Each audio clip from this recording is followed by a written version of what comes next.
और अब ऐसे में जो अंतर कलह का दौर है उसमें कोई दूसरा नेता क्यों इस हार का ठीकरा अपने ऊपर फोड़वाए। तो ये हार सिर्फ और सिर्फ जीतू पटवारी जी की हार हो, इसके लिए सारे के सारे कांग्रेस के नेता एकबद्ध हैं। दिग्विजय सिंह जी तो सिर्फ एक ही भूमिका में, उन्होंने खुद ही कहा था कि वे जहां खड़े हो जाते हैं तो वोट कटवाते हैं। मुझे मालूम पड़ा कि शायद वे दतिया आए हैं। अगर वे आए हैं तो वो स्पष्ट करें कि क्या वे वोट कटवाने। 29 के 29 लोकसभा सीटें हारी, 163 सीटें भारतीय जनता पार्टी ने विधानसभा में जीती, तो कांग्रेस का जनाधार भी नहीं है। दतिया के उपचुनाव में जिस तरह से भारतीय जनता पार्टी के नेताओं का जमावड़ा लगा हुआ है, और ख़ास तौर पर अब चूँकि डैमेज कंट्रोल भी हो चुका है, नरोत्तम मिश्रा की नाराज़गी भी दूर हो चुकी है और उनके समर्थकों की वो भी जो है साफ तौर पर भारतीय जनता पार्टी को जिताने के लिए लग चुके हैं, जुट गए हैं। मेरे साथ में आशीष अग्रवाल मौजूद हैं, क्योंकि प्रदेश मीडिया प्रभारी हैं बीजेपी के। उनसे बात करते हैं। सर, सबसे पहला सवाल ये है कि कैसे जीतेगी पार्टी?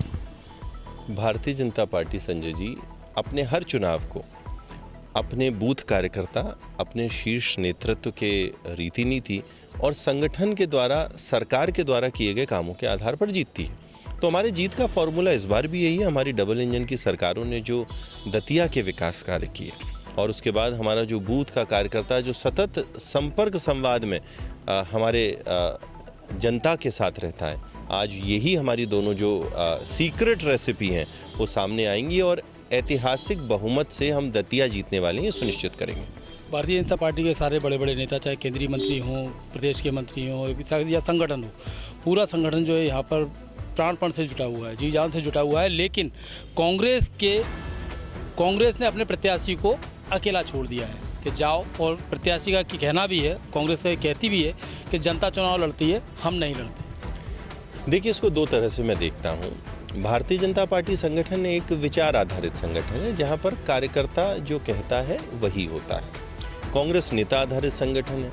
तो ऐसे नेता आधारित संगठन में जब निर्णय होते हैं तो वो सामूहिकता से नहीं लिए जाते हैं। भारतीय जनता पार्टी में जब भी जो निर्णय होता है उसे सभी कार्यकर्ता, वो किसी भी दायित्व पे हों और वो किसी भी वरिष्ठता की श्रेणी में हों, उस निर्णय में सहभागी बनते हैं और उस निर्णय की पूर्णता के महायज्ञ में अपनी आहुति डालना सुनिश्चित करते हैं। तो ऐसे में हमारे सभी वरिष्ठ नेतागण, कार्यकर्तागण आज दतिया को मोदी जी और मोहन जी की जो योजनाएं हैं उनमें लाने के लिए, उनको क्रियान्वित कराने के लिए पूरे प्राणपण से लगा है और ये तय है कि 3 तारीख को ऐतिहासिक बहुमत से हम दतिया जीतने वाले हैं। लेकिन कांग्रेस का केंद्रीय नेतृत्व यहाँ पर दतिया में नहीं है, ये आपने देखा। देखिए,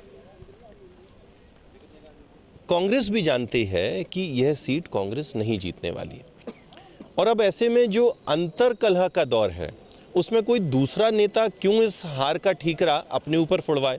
तो ये हार सिर्फ और सिर्फ जीतू पटवारी जी की हार हो, इसके लिए सारे के सारे कांग्रेस के नेता एकबद्ध हैं और इसीलिए वे इस चुनाव से भी दूरी बना रहे हैं और ना कोई यहाँ पर योगदान रहे ताकि जो भी हो वो सिर्फ जीतू पटवारी जी के ऊपर। दिग्विजय सिंह की क्या भूमिका समझते हैं?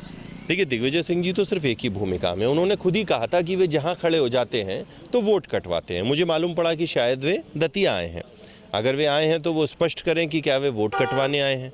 और वैसे भी उन्होंने अपने शब्दों से ये तय कर दिया है कि अब उनकी बची खुची जो राजनीति है वो सिर्फ अपने पुत्र को स्थापित करने के लिए है। तो स्थापित करने के लिए वो कितना जीतू पटवारी जी का नुकसान करेंगे आने वाले समय में देखना है। घनश्याम सिंह जी को कितनी बड़ी चुनौती मानते हैं?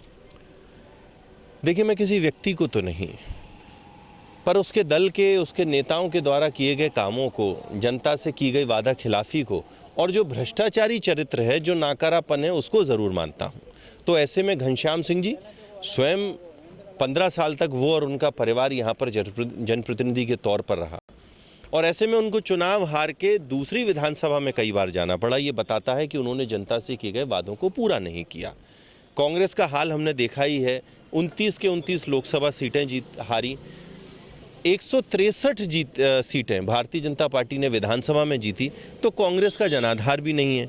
तो अब ऐसे घनश्याम सिंह जी और ऐसी कांग्रेस जो दोनों एक पर एक मिलके अलोकप्रियता में 11 हो रहे हैं, वो जनता को क्या अपील करेंगे। तो दतिया बहुत स्पष्ट है कि कांग्रेस और घनश्याम सिंह जी दोनों बहुत बड़ी अंतर से हारने वाले हैं। विकास को लेकर क्या कहेंगे दतिया के विकास को लेकर? देखिए, बहुत स्पष्ट है, भारतीय जनता पार्टी जब जब आती है, हमारे जनप्रतिनिधि जहाँ जहाँ होते हैं, एकमात्र लक्ष्य होता है विकास, अंत्योदय और मोदी जी की योजनाओं को, मोहन सरकार की योजनाओं को लागू करना।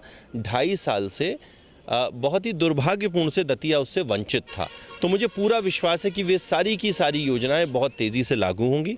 कल माननीय मुख्यमंत्री जी यहाँ प्रवास पे थे, उन्होंने 2-3 महत्वपूर्ण घोषणा की। दतिया के लिए एक बहुत हज़ारों करोड़ रुपए से बनने वाला रोजगार परक एक पार्क उन्होंने बताया कि जब ग्वालियर मेट्रोपॉलिटन में शामिल होगा तो दतिया कहाँ उससे अछूता रहेगा। तो मुझे लगता है कि ये दतिया की जनता के लिए पर्याप्त संकेत है कि मोहन जी के राज में दतिया विकास की नई इबारत चढ़ने वाला है। तो नई इबारत चढ़ने वाला है दतिया। अब देखना ये है कि रोजगार संबंधी समस्याएं और ख़ासतौर पर यहाँ पे युवाओं को किस तरह से जो है पार्टी बीजेपी लाभ दे पाती है। यहाँ के जो विधायक बनने वाले हैं यानी प्रत्याशी हैं, भाजपा प्रत्याशी आशुतोष तिवारी, वो यहाँ की जनता को कितना आत्मसात करते वाले हैं, वो देखने वाली बात होगी।